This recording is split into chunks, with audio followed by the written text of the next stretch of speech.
உயிர்த்தெழுந்த இயேசு கிறிஸ்துவின் வல்லமை ஊழியங்கள் வழங்கும் வசனப் பெட்டகம். இயேசுவே கர்த்தர்.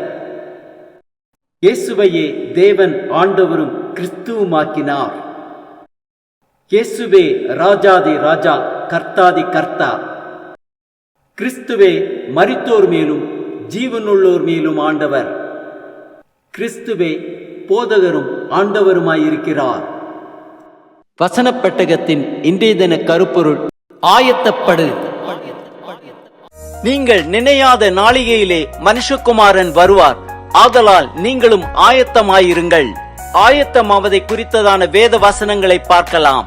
மத்தேயு 24:36 வாசிக்கிறோம்: அந்த நாளையும் அந்த நாளிகையையும் என் பிதா ஒருவர் தவிர மற்றொருவனும் அறியான், பரலோகத்தில் உள்ள தூதர்களும் அறியார்கள்.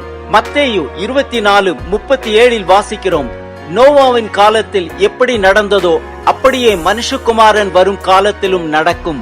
மத்தேயு 24:13-14 வாசிக்கிறோம்: முடிவு பரியந்தம் நிலை நிற்பவனே ரட்சிக்கப்படுவான். ராஜ்யத்தினுடைய இந்த சுவிசேஷம் பூலோகமெங்குமுள்ள சகல ஜாதிகளுக்கும் சாட்சியாக பிரசங்கிக்கப்படும், அப்போது முடிவு வரும். லூக்கா 21:34-35-36 வாசிக்கிறோம்: உங்கள் இருதயங்கள் பெருந்திண்டியினாலும் வெறியினாலும் லௌகீக கவலைகளினாலும் பாரமடையாதபடிக்கும், நீங்கள் நினையாத நேரத்தில் அந்த நாள் உங்கள் மேல் வராதபடிக்கும் எச்சரிக்கையாயிருங்கள். பூமியிலெங்கும் குடியிருக்கிற அனைவர் மேலும் அது ஒரு கண்ணியைப் போல வரும். ஆகையால் இனி சம்பவிக்க போகிற இவைகளுக்கெல்லாம் நீங்கள் தப்பி மனுஷகுமாரனுக்கு முன்பாக நிற்க பாத்திரவான்களாக எண்ணப்படுவதற்கு எப்பொழுதும் ஜெபம் பண்ணி விழித்திருங்கள் என்றார். லூக்கா 12:47 வாசிக்கிறோம்: தன் எஜமானுடைய சித்தத்தை அறிந்தும் ஆயத்தமாயிராமலும் அவனுடைய சித்தத்தின்படி செய்யாமலும் இருந்த ஊழியக்காரன் அநேக அடிகள் அடிக்கப்படுவான். யோவான் 9:4-5 வாசிக்கிறோம்: பகற்காலம் இருக்கும் மட்டும் நான் என்னை அனுப்பினவருடைய கிரியைகளை செய்ய வேண்டும், ஒருவனும் கிரியை செய்யக்கூடாத ராக்காலம் வருகிறது, நான் உலகத்தில் இருக்கையில் உலகத்திற்கு ஒளியாயிருக்கிறேன் என்றார்.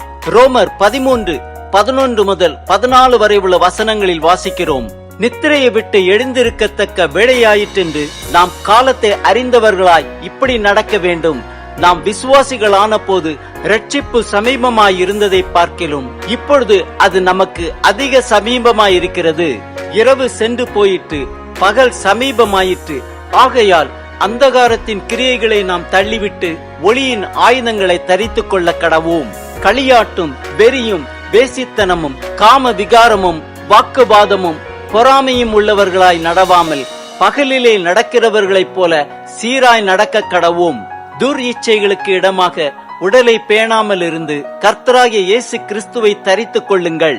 1 கொரிந்தியர் 9:24-27 வரை உள்ள வசனங்களில் வாசிக்கிறோம்: பந்தய சாலையில் ஓடுகிறவர்கள் எல்லாரும் ஓடுவார்கள், ஆகிலும் ஒருவனே பந்தயத்தை பெறுவான் என்று அறியீர்களா?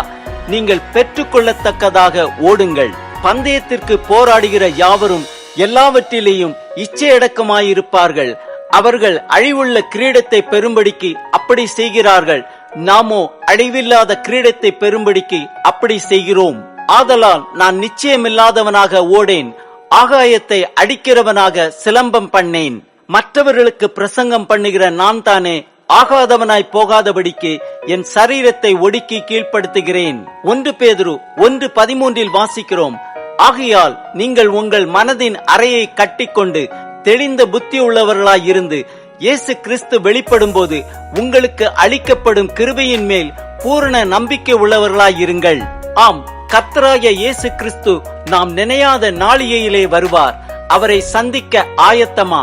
ஒருவனும் கிரியை செய்யக்கூடாத ராக்காலம் வருகிறது.